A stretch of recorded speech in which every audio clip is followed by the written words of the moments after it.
नमस्कार बच्चों, आप कैसे हैं?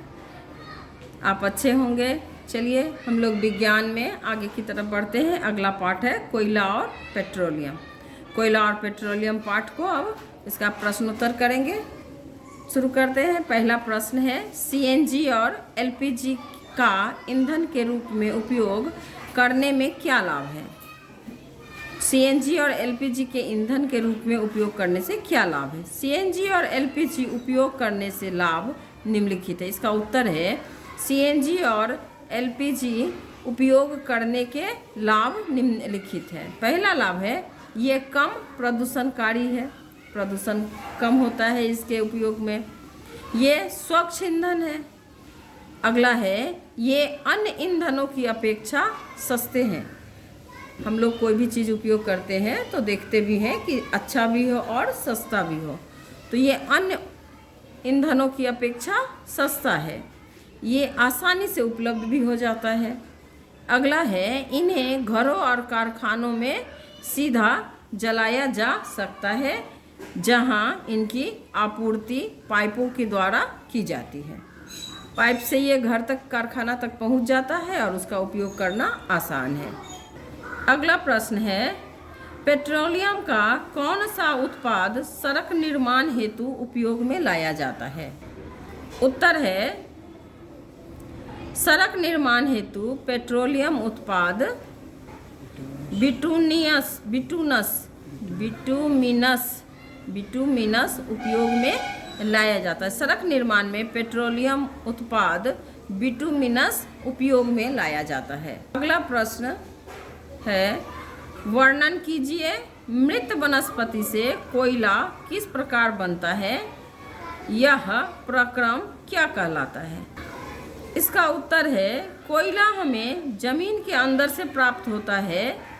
बाढ़, भूकंप जैसे प्राकृतिक प्रक्रमों के कारण वनस्पति मृदा के अंदर दब जाते हैं। लाखों साल पूर्व वनस्पति कोयला के रूप ले लेते हैं और हमें खुदाई के दौरान कोयला प्राप्त होता है। यह प्रक्रम कार्बनिक कहलाता है। इसका क्या अर्थ है? कोयला हमें जमीन के अंदर से प्राप्त होता है। बहुत साल पहले, हजारों साल पहले, लाखों साल पहले बाढ़ या भूकंप के कारण, प्राकृतिक प्रक्रम के कारणों से वनस्पति क्या हो गई? बहुत सारा जंगल दब गया, जमीन के नीचे दब गया, जिसके कारण लाखों पूर्व वनस्पति कोयला का रूप ले लेता है।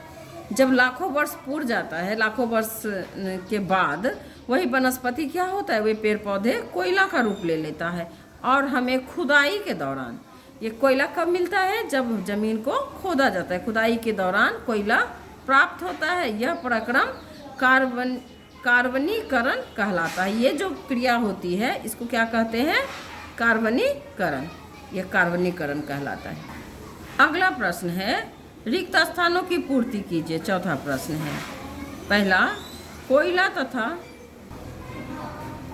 ये जो चौथा प्रश्न है रिक्त स्थानों की पूर्ति कीजिए, तो पहला है क डैश तथा जीवाश्म ईंधन है, तो डैश क्या? कोयला तथा पेट्रोलियम जीवाश्म ईंधन है।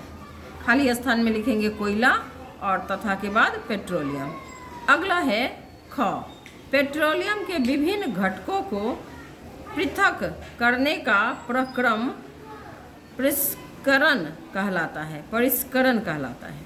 अगला है ग वाहनों के लिए सबसे कम प्रदूषक ईंधन कौन सा है? सीएनजी। कौन सा ईंधन है? सीएनजी। अगला प्रश्न है, निम्नलिखित कथनों के सामने सत्य और असत्य लिखिए, सही गलत करना है। तो पहला क जीवाश्म ईंधन प्रयोगशाला में बनाया जाता है। क्या जीवाश्म ईंधन प्रयोगशाला में बनता है? असत्य है, गलत है। अगला है पेट्रोलियम की अपेक्षा सीएनजी अधिक प्रदूषक ईंधन है। सीएनजी क्या पेट्रोलियम की अपेक्षा अधिक प्रदूषण फैलाता है? नहीं, गलत है, ये भी गलत है। अगला है कोक कार्बन का लगभग शुद्ध रूप है। ये सही है, कोक जो है कार्बन का शुद्ध रूप है। अगला है कोलतार विभिन्न पदार्थों का मिश्रण है। ये भी सही है, कुल ताड़ जो है विभिन्न पदार्थों का मिश्रण है। अगला है, मिट्टी का तेल एक जीवाश्म ईंधन है। ये ईंधन नहीं है। मिट्टी का तेल एक जीवाश्म ईंधन नहीं है, तो ये असत्य है, क्योंकि मिट्टी का तेल एक जीवाश्म ईंधन है, इसीलिए ये प्रश्न असत्य है। अगला प्रश्न है, समझाइए जीवाश्म ईंधन समाप्त होने वाले प्राकृतिक संसाधन क्यों है। तो इसका उत्तर है, जीवाश्म ईंधन समाप्त होने वाले संसाधन है। जीवाश्म ईंधन जो है समाप्त होने वाले संसाधन है, क्योंकि इनके बनने में मृत जीवों को ईंधन में परिवर्तित होने के लिए लाखों वर्ष लग जाते हैं। क्या होता है, जो जीव मृत होते हैं, जिससे हमको जीवाश्म ईंधन प्राप्त होता है, इसको परिवर्तित होने में, मृत जीवों को ईंधन के रूप में परिवर्तित होने में लाखों वर्ष लग जाते हैं। और उपलब्ध भंडार सीमित है। इसका जो भंडार है ये सीमित मात्रा में है, इसलिए जीवाश्म ईंधन समाप्त होने वाले प्राकृतिक संसाधन है। अगर इसका उपयोग हम लोग समझदारी से ना करें तो ये एक समय आएगा कि जीवाश्म ईंधन समाप्त हो जाएगा। अगला प्रश्न है, कोक के अभिलक्षणों और उपयोगों का वर्णन कीजिए। उत्तर है, कोक के अभिलक्षण। कोक एक कठोर, सरंध और काला पदार्थ है। यह कार्बन का लगभग शुद्ध रूप है। कार्बन का शुद्ध रूप है। कोक का उपयोग इस्पात के औद्योगिकी निर्माण और बहुत से धातुओं के निष्करण में किया जाता है। अगला प्रश्न है, पेट्रोलियम निर्माण के प्रक्रम को समझाइए। पेट्रोलियम का निर्माण समुद्र में रहने वाले जीवों से हुआ। पेट्रोलियम का निर्माण, उत्तर है, पेट्रोलियम का निर्माण समुद्र में रहने वाले जीवों से हुआ। पेट्रोलियम का निर्माण समुद्र में रहने वाले जीवों से हुआ। जब ये जीव मृत हुए, इनके शरीर समुद्र के पेंदे में जाकर जम गए। जब जीव मृत हुए तो समुद्र के पेंदे में, मतलब सतह में जाकर जम गए और फिर रेत तथा मिट्टी की सतहों द्वारा ढक गए। रेत तथा मिट्टी की सतहों द्वारा क्या हुए, वो जीव ढक गए, मृत जीव ढक गए। लाखों वर्ष में वायु की अनुपस्थिति, उच्च ताप और उच्च दाब में मृत जीवों को पेट्रोलियम और प्राकृतिक गैस में परिवर्तित कर दिया।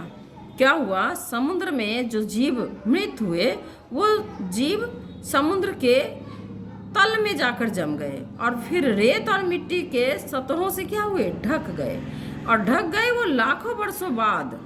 वायु की अनुपस्थिति, वहाँ हवा भी नहीं पहुँच पाया। उच्च ताप, बहुत अधिक गर्मी और बहुत अधिक उच्च दाब, बहुत अधिक दबाव में मृत जीवों को पेट्रोलियम और प्राकृतिक गैस में क्या किया, बदल दिया।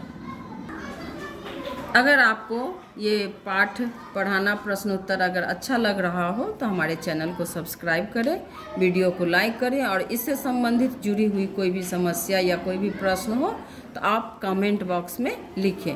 इसका समाधान हम अगले वीडियो में कर देंगे।